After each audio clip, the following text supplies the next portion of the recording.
দেশের দুর্যোগ মোকাবেলা, দুর্ঘটনা প্রতিরোধ ও মানবিক সংকটে স্বেচ্ছাসেবকদের ভূমিকা জাতিকে এগিয়ে নিয়ে যায় বলে মন্তব্য করেছেন স্বরাষ্ট্র উপদেষ্টা জাহাঙ্গীর আলম চৌধুরী। সকালে নারায়ণগঞ্জের রূপগঞ্জের পূর্বাচলে ফায়ার সার্ভিস মাল্টিপারপাস ট্রেনিং গ্রাউন্ডে আন্তর্জাতিক স্বেচ্ছাসেবক দিবস উদযাপন উপলক্ষে প্রধান অতিথির বক্তব্যে তিনি কথা বলেন।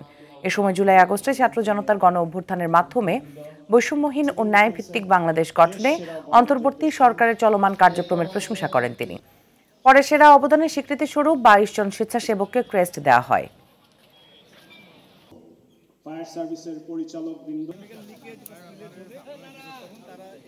আন্তর্জাতিক দিবস হল স্বেচ্ছাসেবকদের সুসংগঠিত করার, তাদের অবদান স্বীকৃতি দেওয়া, স্বেচ্ছাসেবার কাজকে প্রচার করা, স্বেচ্ছাসেবকদের প্রচেষ্টাকে সমর্থন উৎসাহিত করার একটি সুবর্ণ সুযোগ।